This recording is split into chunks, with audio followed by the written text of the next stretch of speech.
Programme میں آپ کو خوش آمدید کہتے ہیں۔ میں اسد اللہ خان ہوں۔ پردیسیوں کو اپنے دیش سے جو چیزیں جوڑے رکھتی ہیں، زبان ان میں سے ایک ہے۔ انسان پوری دنیا میں کہیں پر بھی ٹریول کرتا ہے، کہیں پر جاتا ہے، تو اپنی پہچان کے طور پر جو چیزیں سب سے سامنے رہتی ہیں وہ لباس ہو سکتا ہے، وہ آپ کا کلچر ہو سکتا ہے، اور وہ زبان ہو سکتی ہے۔ تو زبان ان چیزوں میں سے ایک ہے جو آپ کی پہچان ہوتی ہے۔ اب کینیڈا میں جب ہم پروگرام کرتے ہیں تو مختلف ایشوز پر بات کرتے ہیں، اس میں ایک بہت دلچسپ اور اہم موضوع ہمیں لگا کہ ہم اس پر بات کریں کہ کینیڈا میں جو اردو زبان ہے اس کی ترویج کے لیے کیا کام ہو رہا ہے، نمبر ایک، اور دوسرا یہ کہ اگلی نسل تک کیا اردو زبان منتقل ہو رہی ہے یا نہیں، کیونکہ جو لوگ پاکستان سے کینیڈا میں منتقل ہوئے ہیں وہ تو اردو بولتے ہیں، لیکن ان کے وہ بچے جو وہاں پر پیدا ہوئے ہیں، جن کا براٹ اپ وہاں ہو رہا ہے، کیا اردو ان تک منتقل ہو رہی ہے یا اردو اگلی نسل تک دم توڑ جائے گی خدا نخواستہ۔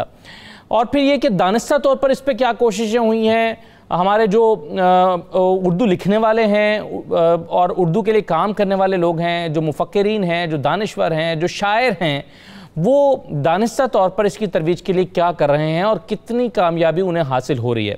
پھر اردو کو بطور زبان وہاں پر کتنی پذیرائی ملی ہے، اور پھر اردو کو بطور نصاب کیا شامل کیا گیا ہے یا کیے جانے کی توقع ہے، یا کیا اس ضمن میں کوششیں ہو رہی ہیں۔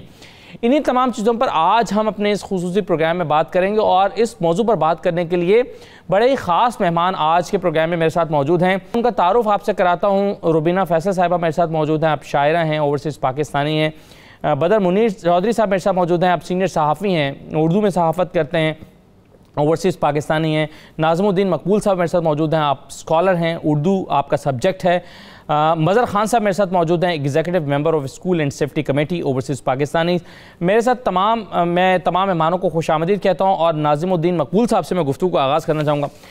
ناظم الدین صاحب، سب سے بڑا پہلا سوال ہمارے ذہن میں یہ پیدا ہوتا ہے، کیونکہ میں کچھ ایسے پاکستانی دوستوں کو جانتا ہوں یا کچھ میری فیملی میں ہیں جو خود تو اردو بولتے ہیں، لیکن ان کے وہ بچے جو وہاں پر پیدا ہوئے ہیں وہ پوری طرح سے اردو نہیں بول پاتے، اور جو زیادہ چھوٹے بچے ہیں وہ تو اردو سمجھ بھی نہیں پاتے پوری طرح سے۔ آپ کے خیال میں کیا اردو اگلی نسل تک منتقل ہو رہی ہے یا ایک بہت بڑا چیلنج ہے یہ؟ پہلی بات تو کہ آپ کا بہت بہت شکریہ 92 چینل کا، انہوں نے مجھے بھی بہت اچھے دوستوں کے ساتھ یہ موقع دیا کہ آپ کی گفتگو میں بھی شامل رہوں۔ بات یہ ہے، آپ کا سوال بہت ہی بہترین ہے اور اہم بھی ہے کہ خود اپنے ملک میں آپ دیکھ لیجئے گا جو اردو کا حشر ہو رہا ہے آج کل۔ اب آپ کا بھی تعلق ایک چینل سے ہے، بہت سارے چینل پہ ہم اردو بولنے والے سنتے ہیں، لیکن جس قسم سے اردو بولی جا رہی ہے اور جس قسم کے انگریزی کے الفاظ کا غلط ملت استعمال ہو رہا ہے اس میں، یہ کیا ہے؟ یہ ایک ایسے ملک کی میں بات کر رہا ہوں جہاں کے مادری زبان اردو ہے ہماری، صحیح ہے نا؟ جی ہاں۔ اب رہی بات ہے کہ نئی بستیوں میں جو لوگ دور دراز سے نئے وطن میں منتقل ہو گئے ہیں اور یہاں کو اپنا وطن بنا لیا ہے، اب یہاں پہ بچوں کا مسئلہ یہ ہے کہ وہ یہاں پہ انگلش میڈیم میں وہ پڑھتے ہیں، اور یہاں پہ یہ ہے کہ مزیدار بات یہ ہے کہ یہاں کے بچے اب اپنے والدین کو انگریزی سکھا رہے ہیں، کیونکہ والدین بچوں سے بجائے کہ اردو میں بات کریں، آپ ان سے انگریزی میں بات کرتے ہیں، اور وہ بھی اپنی انگریزی جو ہے بڑی گلابی انگریزی ہوتی ہے نا ہمارے والدین کی، تو اس میں ہی بچوں کو کچھ سمجھ میں نہیں آتا اس میں کیا ہے۔ تو میرے ذہن میں یہی آیا تھا آج سے کچھ 16-17 سال ہو گئے الحمدللہ کہ یہاں پہ کچھ کیا جانا چاہیے۔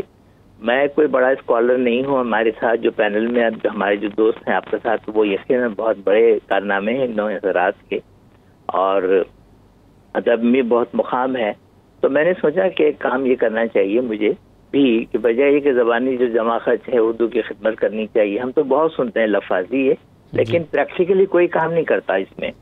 تو میں نے ایک اردو اسکول کا ایک آغاز کیا اتوار کے دن، 2 گھنٹے کی کلاس بنا کے، اور بچوں کو میں انکریج کرنے کے لیے ہم نے یہ کہا کہ صاحب کوئی فیس نہیں ہوگی، بلکہ ہم آپ کو درسی کتابیں، فوٹو کاپیز، کتابیں، پینسل کے علاوہ بچوں کا ریفریشمنٹ تک بھی ہم فری کر دیتے ہیں اس میں۔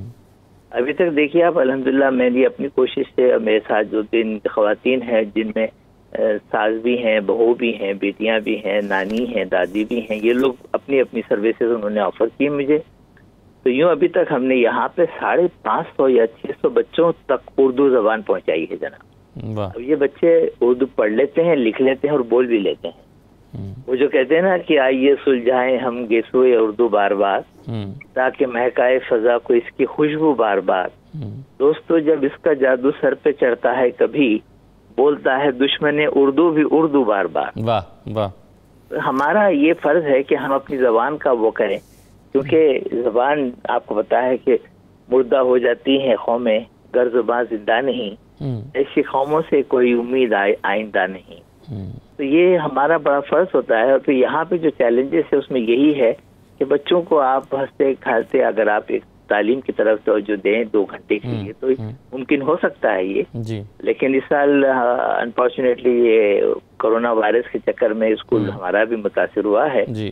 لیکن میں اپنے حد تک یہ کوشش کر رہا ہوں اور کرتا رہوں گا انشاءاللہ.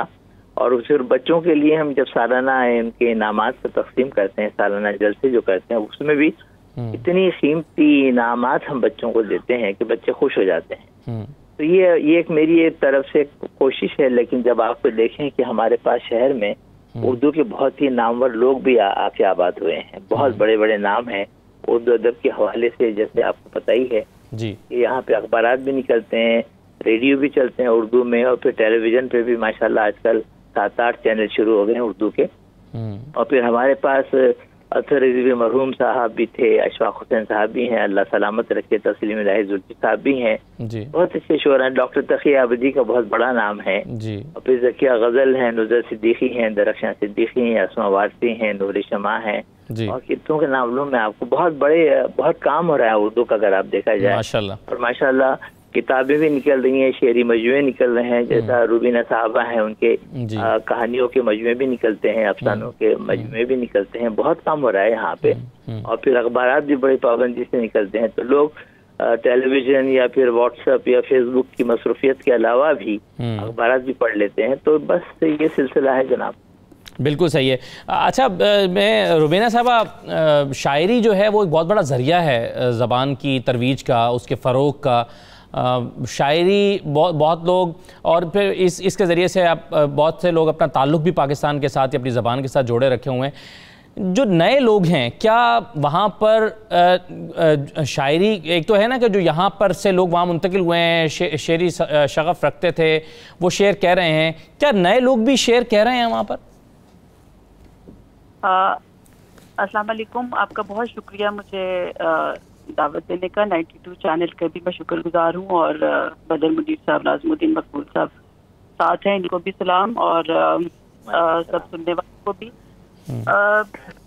شاعری آپ نے اصل میں میرا تعارف بھی غلط کروایا ہے. میرا شاعری سے اتنا زیادہ تعلق نہیں ہے. میرا زیادہ افسانہ اور کالم میری فیلڈ ہیں، اور ان میں لکھتی ہوں شاعری. میں نثری نظمیں کہتی ہوں زیادہ، مطلب نثر میں آپ زیادہ کام کرتی ہیں.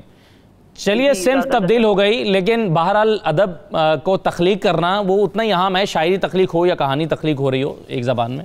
جی، تو اس پہ میں بات کرتی ہوں. جو آپ شاعری کی بات کر رہے ہیں، جو ہمارے ایکچولی ٹورنٹو جو ہے اس ٹائم، میرا خیال ہے کہ اردو کے بیسٹ مطلب بہترین جو شعراء کرام ہیں وہ اس ٹائم ٹورنٹو میں موجود ہیں. ایک سے ایک اچھا شاعر یہاں پہ ہیں. عرفان ستار ہے، مطلب کن کن کا نام لوں، فیصل عظیم ہے. اور یہ لوگ تو شعر اردو میں یہاں تک شاعری چلے گی.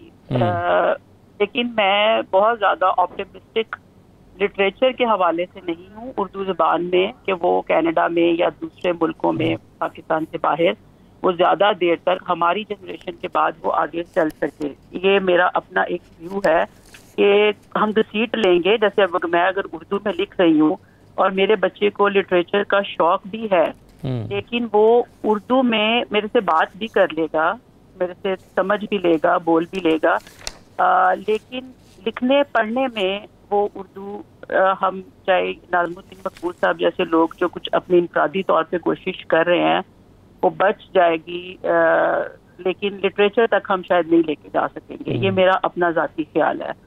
اس پہ کوئی دوسری رائے ہو تو میں سننا چاہوں گی. میں بھی چاہتی ہوں کہ اردو لٹریچر کو بچے باہر کے ملکوں میں.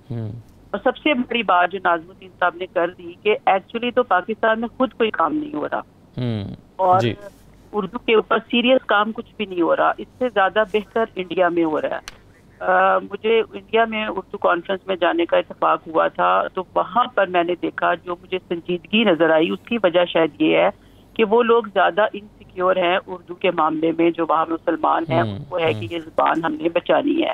اب جو ریختہ ویب سائٹ ہے دنیا کی میں اردو کی سب سے بڑی میرا خیال ہے اس ٹائم ویب سائٹ ہے, اس کو اب جو ہے وہ یہ انڈیا میں ہندو جو ہیں وہ چلا رہے ہیں, جو ان کا میرا خیال ہے مالک ہے وہ ہندو ہے. تو یہ بات ہے کہ ہماری اپنی سنجیدگی پاکستان میں کتنی ہے. اگر اردو لٹریچر پاکستان میں بچ جائے تو پھر آپ باہر کے ملکوں کی بات کریں.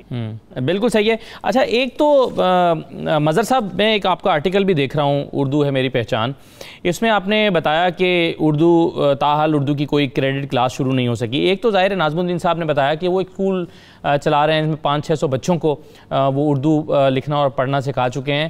اگر کوئی کریڈٹ کلاس شروع ہو جاتی تو ظاہر ہے یہ کام ناظم الدین صاحب کا بھی آسان ہو جائے گا اور یہ زیادہ لوگ جو ہیں وہ اردو کے حلقے میں شامل ہوں گے.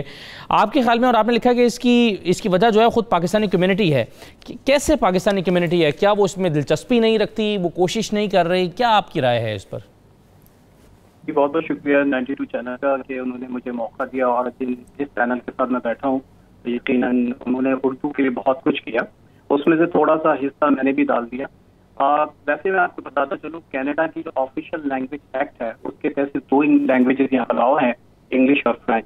ایک سروے کے مطابق کینیڈا میں 67 ایبوریجنل لینگویجز بولی جاتی ہے, جس میں 147 انٹرنیشنل لینگویجز بولی جاتی ہیں. تو کینیڈا میں جس تعداد میں امیگرینٹس آ رہے تو آپ اندازہ کر سکتے ہیں کتنی زبانیں بولی جاتی ہیں.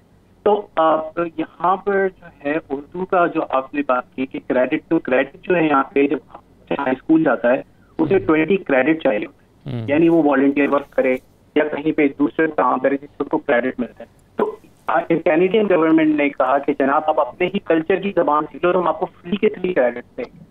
تو اس وقت کینیڈا میں 17 اسکول ہیں فیلڈ بورڈ کے ماتحت, اور 27 ڈفرینٹ لینگویجز وہاں پڑھائی جا رہی بغیر کسی فیس کے. ایک پراپر اسکول ہے.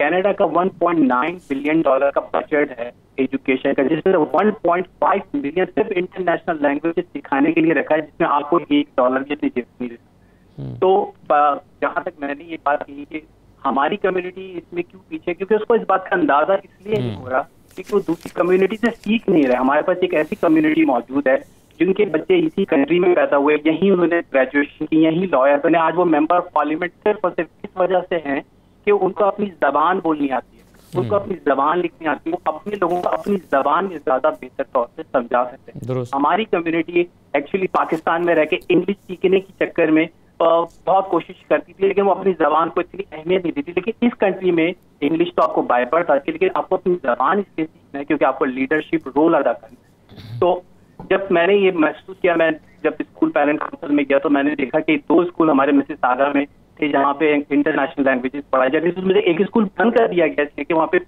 پہ میجورٹی اسٹوڈنٹ ہی تھے. تو میں جناب میں برمپٹن میں رہتا ہوں, یہاں پہ پاکستانی کمیونٹی بھی بہت کم ہے.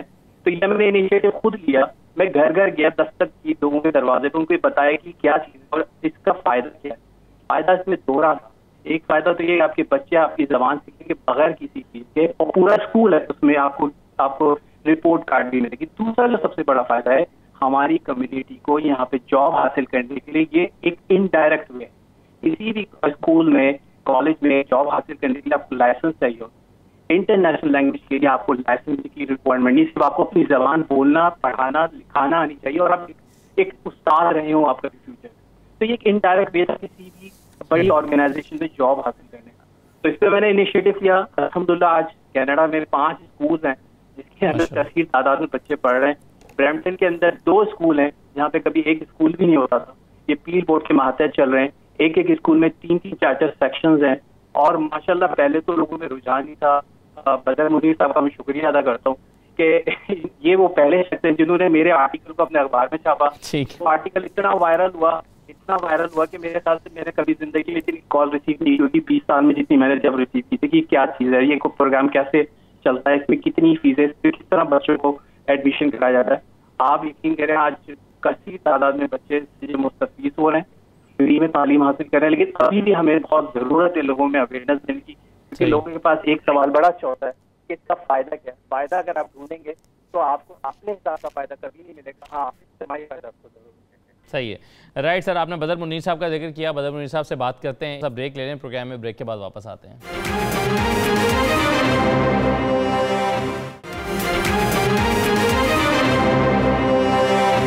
دوبارہ آپ کو خوش آمدید کہتے ہیں. بدر منیر صاحب, اردو صحافت کا سکوپ کتنا ہے؟ کتنے لوگ اردو میں اردو جرنلزم سے وابستہ ہونا چاہتے ہیں یا اردو میں اخبارات کو پڑھنا چاہتے ہیں؟ یہ مارکیٹ کتنی ہے اور آپ کیا اس کو ایک مارکیٹ کے طور پر اس کو اختیار کیے ہوئے ہیں؟ اردو کو فروغ دینے کے لیے, اس کی ترویج کے لیے کام کر رہے ہیں. اس بارے میں آپ کیا کہیں گے؟ عزداللہ خان صاحب بہت شکریہ. سب سے پہلے تو 92 نیوز اور آپ کی پوری ٹیم کو میں مبارکباد بھی پیش کرنا چاہتا ہوں. بہت شکریہ. کیونکہ اس سے پہلے ہمیشہ پاکستان سے آوازیں ہم تک جو پہنچتی تھیں وہ ڈونیشن لینے کے لیے, عطیات لینے کے لیے. یہ شاید واحد ایک پروگرام اور چینل ہے جو ایک پلیٹ فارم مہیا کر رہا ہے پاکستانی کمیونٹی کو, جو اوورسیز میں ہیں, جو کینیڈا میں ہیں, تاکہ وہ اپنے مسائل کو اجاگر کریں اور اس کے حل کی طرف ایک نظر رکھیں, یا ایک خواہش کا جو ہم اظہار کرتے ہیں کہ پاکستان بھی ہماری بات سنیں. عزداللہ خان صاحب, جو آپ کا سوال ہے وہ ایک ماضی کی طرف لے کر جاتا ہے کہ یہاں پر جو پاکستانی صحافی جب کینیڈا کی دھرتی تک پہنچ تو وہ بھی وہی خواب لے کر آتے ہیں کہ یہاں پہ ایک بہت اچھا روشن مستقبل ہوگا.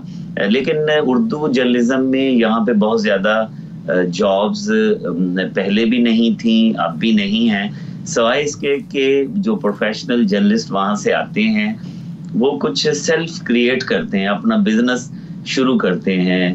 اسی وجہ سے میں نے اور میرے قبیل کے کچھ لوگوں نے یہاں اردو اخبارات کی بنیاد رکھی. مجھ سے پہلے بھی یہاں اردو اخبارات تھے.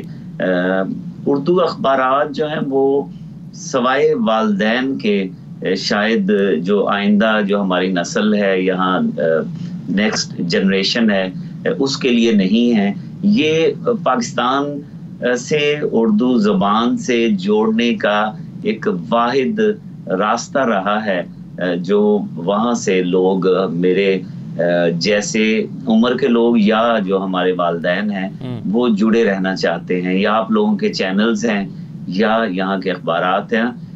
پھر ریڈیو جو ہے وہ بھی ایک ذریعہ ہے کہ جو لوگ سڑکوں پر ہوتے ہیں, اپنی گاڑیوں میں ہوتے ہیں, تو وہ اردو کے کچھ پروگرامز ہیں جو یہاں بائے کیے جاتے ہیں. ٹائم جو ہے 1 گھنٹہ 2 گھنٹے. ایک ایسا یہاں چینل ہے جو پاکستانی خاتون ہیں عارفہ مظفر, جو اپنا پروگرام ایک طویل چلاتی ہیں, لیکن اس پر بھی پنجابی کے پروگرام یا دوسری لینگویجز کے پروگرام ہوتے ہیں. پھر اب ایک ٹرینڈ چلا ہے لوکل ٹی وی چینلز کا کہ یہاں کے جو معاملات ہیں, یہاں کی جو سیاست ہے, یہاں کے جو مسائل ہیں, وہ اپنی زبان میں اردو چینلز پر آتے ہیں. لیکن معاملہ یہ ہے کہ یہ جو اردو ہے یہ کب تک زندہ رہے گی یہاں پر, اور کس حالت میں زندہ رہے گی. یہ جو حالت ہے اس پہ میرا زیادہ اس وجہ سے زور ہے کہ اردو ادب جو ہے وہ اگر جیسے پاکستان سے ادیب آتے رہے, شاعر آتے رہے یہاں پہ امیگریشن دے کر, تو اردو ادب تو زندہ رہے گا. لیکن کیا اردو لکھنے والے یا پڑھنے والے موجود رہیں گے؟ یہ شاید بہت زیادہ اس سوال کا جواب مثبت سر. مثال کے طور پہ جو سرکولیشن ہے, ایک بڑا اخبار ایک بڑا روزنامہ کتنی بڑی تعداد میں چھپتا ہے روزانہ؟ جی, یہاں پہ ایک روزنامہ عدنان ہاشمی صاحب نے شروع کیا تھا جو کامیاب نہیں ہوا. ابھی کچھ جو ہفت روزہ چھپتے ہیں, اور یہاں پہ فری اخبارات ہیں, ریونیو ان کا اشتہارات پہ ہے, اور گروسری سٹورز, ریسٹورنٹ اور کمیونٹی سینٹر, مساجد میں اخبار رکھے جاتے ہیں جہاں سے لوگ اٹھا کر لے کر جاتے ہیں. اور جیسا میں نے کہا کہ گھر میں موجود جو ہے والدین جو ہیں ان کے لیے ایک ذریعہ ہے پاکستان کے جوڑے رکھنے کا. بالکل ٹھیک. یہ بات صحیح ہے سر. زبان جو ہے وہ آپ کو جوڑے رکھتے ہیں اور والدین اس میں زیادہ دلچسپی رکھتے ہیں. لیکن ایک چیز میں نے ناظم الدین صاحب میں نے ایک چیز جو ہے وہ دیکھی یہاں پاکستان میں بھی. آپ نے جیسے اپنی گفتگو کے آغاز میں کہا کہ جو حشر زبان میں اردو زبان کے ساتھ اپنے ملک میں ہو رہا ہے. اچھا یہ صرف اردو زبان کے ساتھ نہیں ہو رہا, یہ پنجابی زبان کے ساتھ بھی ہو رہا ہے. کیونکہ میں نے دیکھا کہ وہ والدین جو پنجابی ہیں, جن کی مادری زبان پنجابی ہے, وہ اپنے بچوں کے ساتھ اردو میں بات کرنا چاہتے ہیں, چاہے ان کی اردو اچھی نہیں ہے لیکن وہ اردو بولنا چاہتے ہیں. ایسے ہی جو لوگ اردو بولتے ہیں, جن کی مادری زبان اردو ہے, وہ اپنے بچوں کے ساتھ انگلش میں بات کرنا چاہتے ہیں. اور بعض دفعہ تو میں نے پنجابی فیملیز کو بھی ٹوٹی پھوٹی انگلش میں بچوں کے ساتھ بات کرتے دیکھا ہے. یہ کیا کس قسم کا احساس کمتری کا شکار ہیں ہم لوگ, یا کیا مسئلہ ہے کہ ہم ایسے ٹوٹے جملے بچوں کے ساتھ, مثال کے طور پر میں دیکھتا ہوں والدین بچوں سے کہتے ہیں مطلب وہ اپنا ہاتھ دکھاؤ کو وہ کہیں گے اپنا ہینڈ دکھاؤ. اچھا اب وہ زبردستی ایک جملے میں جہاں پہ وہ مناسب بھی نہیں لگتا انگلش کا لفظ گھسیڑنے کی کوشش کرتے ہیں. یہ کیوں ہوتا ہے آپ کے خیال میں؟ بالکل دیکھیے, اکثر جیسا کہ بدر بھائی کو پتا ہے کہ یہاں پہ مجھے بڑے کامیاب مشاعرے کاروانے کا بھی اعزاز ہوا ہے, تو میں اکثر ایسی محافل میں یہ کہتا ہوں کہ خدا کے لیے اپنے بچوں سے انگریزی میں بات کر کے ان کی انگریزی نہیں خراب کریں آپ. کہ آپ کے بچے تو بہترین انگریزی بولتے ہیں, اتنی اچھی انگریزی بولتے ہیں کہ وہ 60% تو سمجھ بھی نہیں آتا بڑوں کے بچے نے کیا کہا ہے آپ کو. تو چھوٹی چھوٹی جملے جملے الفاظ کہہ کے بچوں کو عادت ڈالی جائے. اب دیکھیے ہمارے پاس ہم جو کلاسز لیتے ہیں 2 گھنٹے میں بہت مشکل ہوتا ہے. مختلف قسم کے ایجز ہوتے ہیں, مختلف قسم کے, کئی بچوں کو بنیادی طور پہ حروف سے شناخت ہوتی ہے, کئی کو نہیں ہوتی ہے.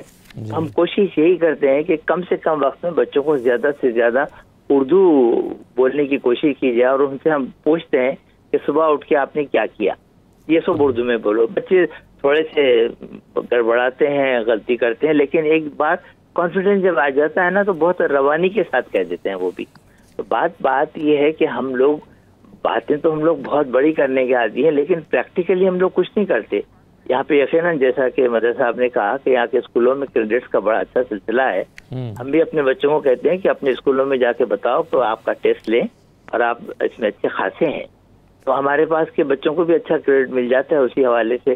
لیکن ہم چونکہ رجسٹرڈ نہیں ہے گورنمنٹ کے ساتھ, اس کے لیے دنیا بھر کی چیزیں ہیں کہ آپ کے پاس یہ ڈپلوما ہو, آپ کے پاس یہ ٹریننگ سرٹیفکیٹ ہو, وہ ہے نہیں ہمارے پاس. تو ہم تو بس اردو کے نام پہ لے کے بیٹھے ہوئے. تو الحمدللہ تو یہ ہمارا اسکول بھی کامیاب رہا. پھر یہاں پہ 2 شہروں میں ہم چلاتے تھے, ایک اسکاربرو ہے جو ذرا تھوڑا سا دور ہوتا ہے یہاں سے, ایک مسیساگا میں ہے. لیکن 2 جگہوں پہ بالکل مفت اسکول چلانا بہت مشکل کام ہو جاتا ہے جناب. لیکن الحمدللہ وہ جتنی ہمت ہے وہ کرتے آ رہے ہیں.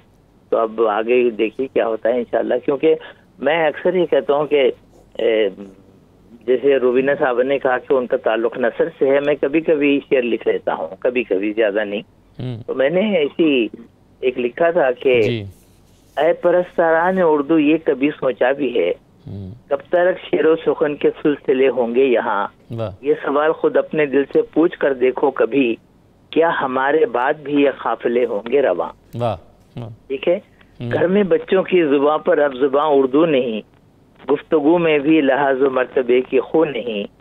جس زبان کی پرورش کی چاو سے اسلاف نے, آج اس کی راہ جڑی ہے کوئی راہ رو نہیں.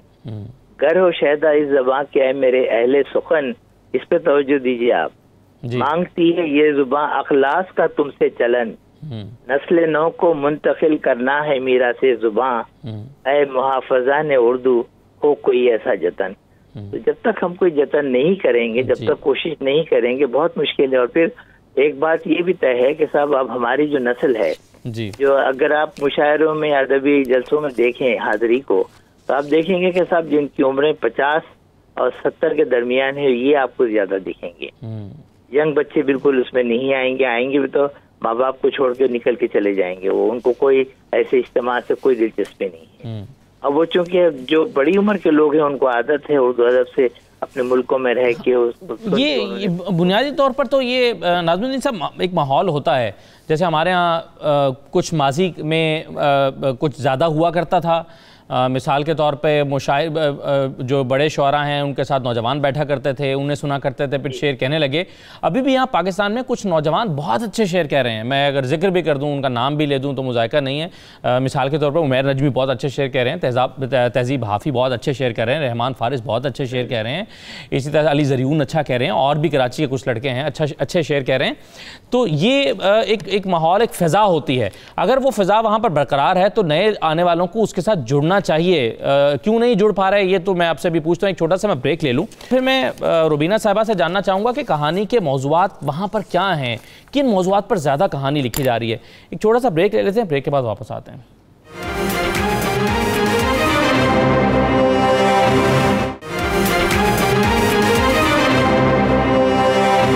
دوبارہ خوش آمدید کہتے ہیں۔ ہم کینیڈا میں اردو زبان کی ترویج، اس کے فروغ اور اس کا استعمال اور اس کا مستقبل، ان موضوعات پر بات کر رہے ہیں۔ میرے ساتھ روبینہ فیصل صاحبہ موجود ہیں جو افسانہ نگار ہیں۔ روبینہ صاحبہ، میں جو سوال چھوڑ کر گیا تھا، ہم دیکھتے ہیں کہ عام طور پر جو کہانیاں ہیں اس میں علاقائی موضوعات زیادہ ہوتے ہیں اور زمانہ جو ہے وہ اس کہانی میں سے جھلکتا ہے۔ مثال کے طور پر آپ احمد نعیم قاسمی صاحب کو پڑھیے تو ان کا علاقہ جھلکے گا، اس میں اس زمانے کی کہانیاں جھلکیں گی۔ بہت سارے شوکت صدیقی صاحب کو آپ پڑھیے تو اس زمانے کے ان کے ناولز میں کہانیاں جھلکیں گی۔ آج جو لکھ رہے ہیں وہ مختلف ہوگا۔ تو وہاں پر جو ادب تخلیق ہو رہا ہے، جو کہانی کہی جا رہی ہے، وہاں کے موضوعات زیادہ اس میں شامل ہیں یا پاکستان اور یہاں کے علاقائی مسائل اور ان کو لے کر، یعنی کہاں کی تاریخ جو ہے وہ مستقبل میں زندہ رہے گی ان کہانیوں میں؟ بڑا اچھا آپ نے سوال کیا ہے۔ پہلی بات تو یہ ہے کہ جیسے مجھے تھوڑی سی میں بات ایک اور کرنا چاہوں گی کہ فیض احمد فیض نے یہ بات کی تھی کہ ساری مادی ترقی ایک طرف ہوتی ہے، لیکن اگر آپ ادب اور فن کو آگے لے کے نہیں چلتے، اس کو بھی آپ ایسے ہی سمجھیں کہ یہ ایک مادی ترقی کے طور پہ، تو پھر آپ کی اپنی اس میں انویسٹمنٹ بھی کریں گے اور آپ چیزوں کو لے کے آگے بھی چلیں گے۔ میں پھر وہی بات کہوں گی کہ اگر پاکستان میں اس چیز کو جیسے فیض احمد فیض نے جتنی اہمیت دی یا دوسرے لوگ کہتے رہے، اس بات کو یہ نہیں سمجھیں گے کہ ادب کو، اردو ادب کو ہم نے زندہ رکھنے کے لیے کچھ ریاستی لیول پہ، کچھ اسکولوں کے لیول پہ کوئی کام کرنا ہے، اس وقت تک باہر بیٹھے لوگ کچھ بھی کرتے رہیں گے، یہ چیز اس طرح نہیں اپنا اہمیت نہیں بنا سکے گی اگلی نسل میں۔ اور جو اگلی نسل، اگر جیسے آپ نے شاعروں وہاں پہ شاعری ہو رہی ہے، ان کے نام لیے، وہ آلموسٹ ہماری نسل کے لوگ ہیں، لیکن ان کے آگے جو چیز چلنی ہے، ان کے بچوں میں اگر یہ چیز دیکھیں کہ جا رہی ہے یا نہیں جا رہی، ان کے بچے اس زبان میں شاعری کر رہے ہیں یا کہانی لکھنے کی کوشش کر رہے ہیں، یا ان کو وہی کہا جا رہا ہے کہ انگلش اور انگلش میں ہی کرو۔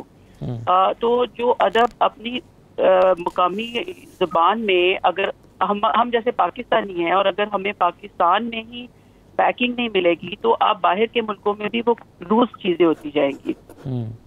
تو اس وجہ سے کہانی جو یہاں پر بیٹھے ہوئے اگر ہم لوگ لکھ رہے ہیں آج اردو میں کہانی، اس میں دو فیکٹر آ جاتے ہیں۔ ایک یہ آ جاتا ہے کہ ایک تو ہم برصغیر کی پوری ہمارے اندر تاریخ، زبان، ثقافت، ہم اس کے ساتھ یہاں موجود ہیں، پھر ہم اٹھاتے ہیں یہاں کی کہانی، یہاں کی پوری ثقافت کو دیکھتے ہیں، اور جو کانفلکٹ ہو رہا ہے، جو کلچرل شاکس ملتے ہیں لوگوں کو یہاں پر آ کے، جو ڈفرینٹ چیزیں تھیں، یہ بھی ہم نے 20 سال پہلے ایکسپیرینس کیا، جو لوگوں نے مائگریٹ کیا 20 سال پہلے، ان کے تجربات اور تھے۔ اب یہ اسمارٹ فون کی وجہ سے شاید اس طرح نہیں حیران ہوتے لوگ امیگرینٹس ادھر آ کے، لیکن ہمارے زمانے میں بہت یہ تھا، جب ہم لوگ آئے تو بالکل ایک ڈفرینٹ چیزیں تھیں۔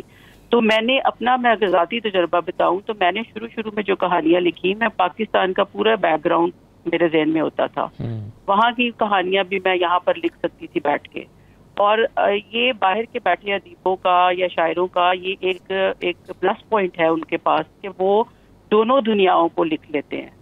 پاکستان میں بیٹھا رائٹر ہماری بات نہیں سمجھ سکتا، لیکن ہم یہاں بیٹھ کے پاکستان، ہندوستان، بنگلہ دیش، تینوں ملکوں کو ہم سمجھ جاتے ہیں کہ وہاں پہ کیا ہو رہا ہوگا۔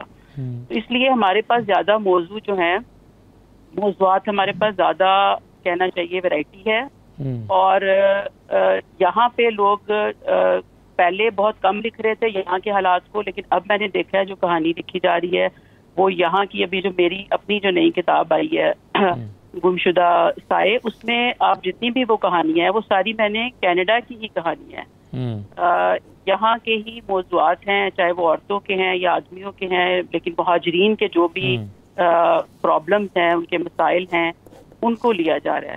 تو اس وجہ سے یہ چیزیں میں یہ کہتی ہوں کہ اگر یہاں کا ادب، جیسے آپ لوگ ٹرانسلیشن کرتے ہیں باہر کے روسی ادیبوں کی، فرینچ والوں کی، جرمن والوں کی، اسی طرح اردو والے جو باہر بیٹھے ہوئے ہیں دنیا میں، وہ ایک قسم کا آپ کو پاکستان میں یا انڈیا میں بیٹھے اردو پڑھنے والوں کو ایک پوری دنیا مل جاتی ہے ٹرانسلیٹڈ آپ کی اپنی زبان میں.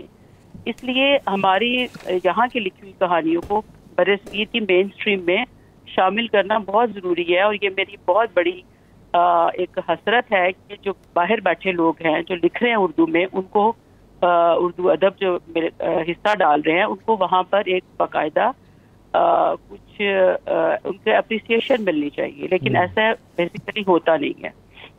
جی ہاں. اچھا، ایک چیز بدر منیر صاحب اور ہے، اور وہ ہوتا ہے کسی بھی چیز کا کمرشل اینگل.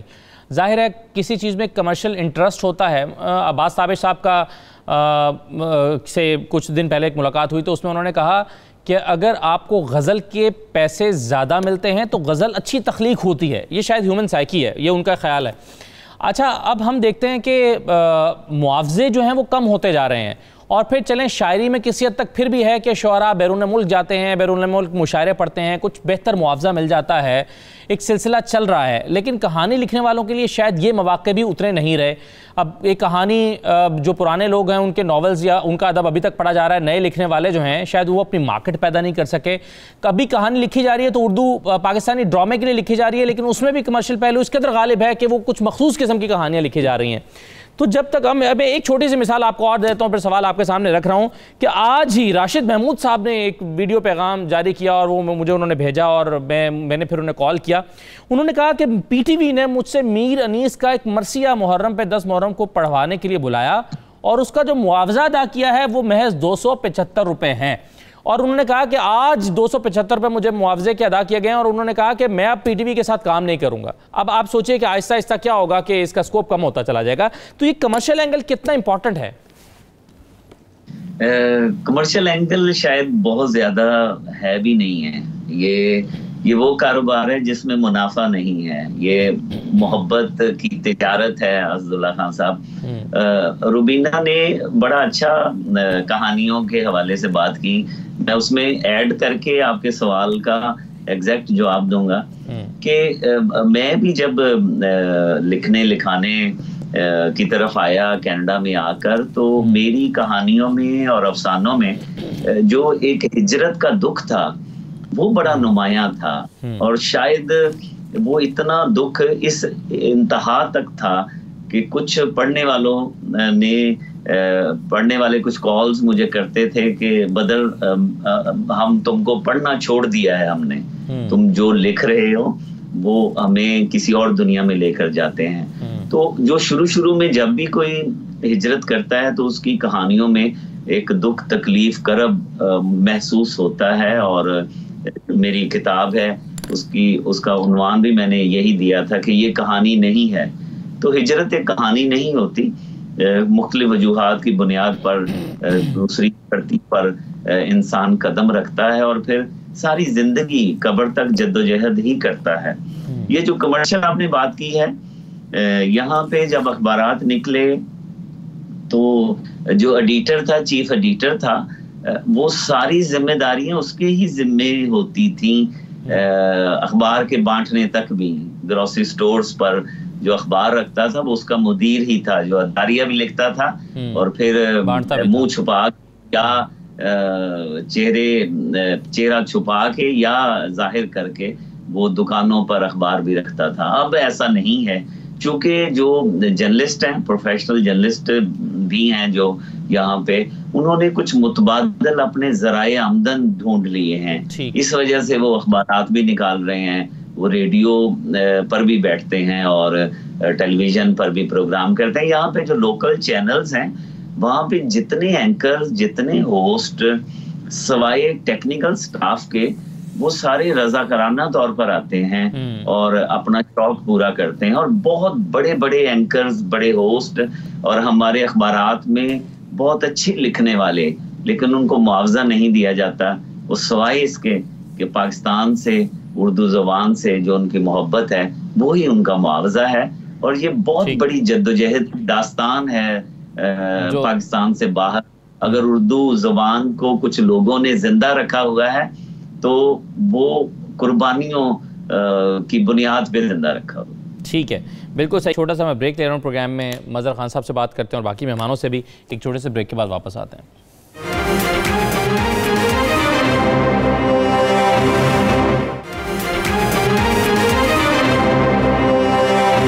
دوبارہ خوش آمدید کہتے ہیں۔ مظہر خان صاحب، مجھے یہ بتائیے کہ جو پاکستانی سفارت خانہ ہے کینیڈا میں، وہ اردو زبان کی ترویج کے لیے کتنا کردار ادا کر رہا ہے؟ جیسے مشاعرے ہوں گے تو وہ کتنا سپورٹ کریں گے، یا باقی اس طرح کی ایکٹیویٹیز ہوں گی تو کتنا سپورٹ کریں گے؟ ادبی سرگرمیوں کے حوالے سے معاونت کیسے رہتی ہے، یا آپ ان سے کس قسم کی توقع اور امید رکھتے ہیں کہ وہ معاونت کر سکتے ہیں؟ یہ بڑا بہترین سوال آپ نے پوچھا ہے۔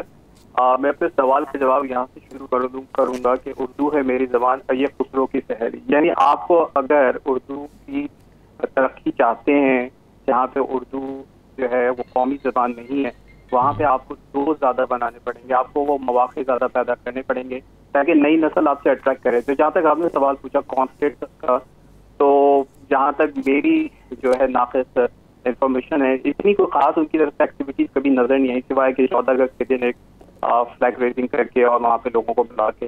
اور اگر حقیقت دیکھی جائے تو اگر اردو کو زندہ رکھا ہوا ہے کچھ لوگوں نے، جس میں منیر صاحب کے نام میں ضرور لوں گا، کیونکہ یہ ایسے چینل ہے، لوگ پھر بھی اس اردو کی چینل کو اس وجہ سے دیکھتے ہیں کہ وہاں اردو زبان میں بات کی جاتی ہے۔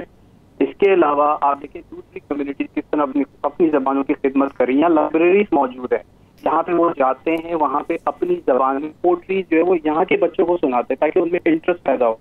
ہمارے کتنے شاعر لوگ ہیں یا ہمارے کتنے ادیب لوگ ہیں جو اپنا ٹائم نکال کے لائبریری جاتے ہیں، جبکہ آپ کو یہ بتاتا چلو یہ گورنمنٹ فنڈیڈ ہوتا ہے، وہاں پہ گورنمنٹ آپ کو پے بھی کرتی ہے، لیکن آپ کو ٹائم نکالنا پڑتا ہے، آپ کو ایک سرکل بنانا پڑتا ہے، بچوں کو بتانا پڑے گا کہ یہ زبان ہے کیا۔ جب آپ خود ان تک نہیں پہنچیں گے تو بچے تو شاید نہیں آ پائیں گے، کیونکہ وہ اس ماحول میں جہاں پہ اردو ان کے لیے یہ کوئی تیسری دنیا ہے۔ تو یہ جہاں تک میں نے آپ کو بتایا تھا کریڈٹ اسکول کے، یہاں پہ گریڈ 1 سے لے کے گریڈ 8 تک کے بچے اردو اسکولوں میں جا رہے ہیں، لوگوں میں شوق بڑھ رہا ہے، لیکن اس کے لیے ہمیں مزید کام کرنے کی ضرورت ہے، آپ لوگوں کو بھی کرنے کی ضرورت ہے، اور یہاں کے جو چینل ہے وہ تو کر ہی رہے ہیں ادارہ تھا۔ صحیح ہے جی اسداللہ خان صاحب، میں بات کرنا چاہوں گا، آپ نے جو سوال کیا سفارتکاروں کے حوالے سے، جی وہ تو خود انگلش میں اپنی تقریر کر کے بڑے خوش ہوتے ہیں، اور غالباً ان کی ترجیحات میں یہ بالکل شامل نہیں ہے کہ اردو کو فروغ دیا جائے۔ کبھی میں نے شاید کوئی کچھ سال پہلے ایک سفارتکار یہاں پر نفیس زکریا صاحب یہاں پہ رہے ہیں کونسل جنرل، انہوں نے ایک مشاعرہ کروایا تھا، اس کے بعد مجھے 20 سال یہاں پر ہو گئے ہیں، کبھی سفارت خانے نے یا کونسل خانے نے کوئی ایسی زحمت گوارا نہیں کی کہ اردو کے لیے کچھ کیا جائے۔ شاید سفارتکاری میں اور فارن آفس میں اردو زبان ایک ترجیح کے طور پر نہیں لی جا رہی۔ جی ناظم الدین صاحب، سر میرا سوال یہ تھا کہ مجموعی طور پر ادبی ماحول جو ہے وہ حوصلہ افزا ہے یہاں پر؟ جی ہاں، دیکھیے جیسا میں نے آپ سے عرض کیا کہ بہت اچھی شاعری ہو رہی ہے، جیسا روبینہ نے خود کہا، روبینہ صاحبہ نے، کہ یہاں پہ بہت اچھے شعری مجموعے آ رہے ہیں، اور پھر یہاں پہ ہر مہینہ کوئی نہ کوئی نئی کتاب شائع ہو رہی ہے، شاعری کی میں بات کر رہا ہوں میں، اور پھر اس میں یہی ہوتا ہے کہ جو خاص جن کا رجحان ہے وہ لوگ شریک ہوتے ہیں۔ بات دراصل یہ ہے بھائی صاحب کہ اردو زبان کا جو بنیادی اور سب سے بڑا المیہ ہے نا، خود اردو داں حضرات ہے، جو اردو تعلیم کی یعنی سہولت کے طلبگار بھی نہیں ہے۔ اب نئی نسلیں جو ہے وہ مقامی زبان ہی میں سمجھے اپنے ابتدائی جو تعلیمی جو حصے ہیں یا مدارج ہیں وہ طے کر رہی ہیں، اور اردو بولنے والوں کے پاس سب سے بڑی بات میں سمجھتا ہوں کہ احساس کے ساتھ وقت بھی نہیں ہے کہ اردو کی تعلیم دینے کے لیے کوئی لائحہ عمل تیار کر سکیں۔ یا پنجابی زبان لے لیجئے، چینی یا اطالوی زبان کے بولنے والے اپنی زبان سے جو رغبت اور محبت ہم دیکھتے ہیں، اس کا عشر اشیر بھی اردو داں حضرات کے پاس مجھے نظر نہیں آتا۔ ان کے بچے اپنی مادری زبان کی تحریری شکل سے بھی واقف ہیں، اور اس کی ادبی اور ثقافتی جو بھی اہمیت ہے اس کا بھی ان کو علم ہے، اور ان کے گھروں میں صرف انہی کی اپنی زبان بھی بولی جاتی ہے، جبکہ اردو بولنے والوں کے گھروں میں چلے جائیے تو آپ کو محسوس ہوگا کہ نہ صرف بڑے افراد ہی اردو میں بات کر سکتے ہیں، بلکہ بچے اردو سن کر بھی سمجھ کر بھی انگریزی میں اپنی بات کا اظہار کریں گے۔ ضرورت اس بات کی جناب کہ تمام ادبی انجمنیں شام غزل، شام افسانہ یا رسم اجرا کی تقاریب کے ساتھ ساتھ آنے والی نسلوں کے لیے اور دلچسپی، شوق و ذوق پیدا کریں کہ ایسی محافل میں وہ بھی شریک ہوں۔ اور آپ کو یہ بتا دوں کہ کونسل جنرل کی بات ہو رہی تھی، بدر صاحب نے بھی بات کی، لیکن میرے ساتھ یہ ایک عجیب دلچسپ صورتحال ہے کہ بچوں کا جب میں سالانہ ہم جلسہ کرتے ہیں، بچوں کے ریزلٹس کے ساتھ ان کے انعامات دیتے ہیں، تو کوئی نہ کوئی کونسل جنرل ضرور ہمارے پاس آ جاتے تھے، اور خاص طور پہ میں عمران علی صاحب صدیقی صاحب کا ذکر کروں گا، جو ابھی یہاں سے ٹرانسفر ہو کے بنگلہ دیش گئے ہیں۔ انہوں نے عذرائے محبت پاکستان سے میرے لیے بہت ساری بیسک کتابیں اردو کی منگوا کے دی مجھے، تاکہ میں بچوں کو میں بانٹ سکوں۔ جب ان کو یہ پتا چلا کہ میں فوٹو کاپیز 1000 چلے مجموعی طور پر اس کا مطلب یہ ہے کہ صورتحال مایوس کن نہیں ہے، حوصلہ افزا ہے۔ آپ سب کی کوششیں قابل تحسین ہیں، آپ لوگ اپنے اپنے طور پر اپنی اپنی کیپیسٹی میں جس طرح سے اردو کی خدمت کر رہے ہیں، اور کہیں پر اس کی بقا کے مسئلے کو ایڈریس کر رہے ہیں، اور کہیں پر اس کی ترویج کے لیے۔ ناظم الدین صاحب بہت شکریہ، مظہر خان صاحب، بدر منیر صاحب، روبینہ فیصل صاحبہ بہت شکریہ، تمام مہمانوں کا پروگرام میں شرکت کرنے کے لیے، اس اہم موضوع پر بات کرنے کے لیے۔ مجھے اجازت دیجیے، اللہ حافظ۔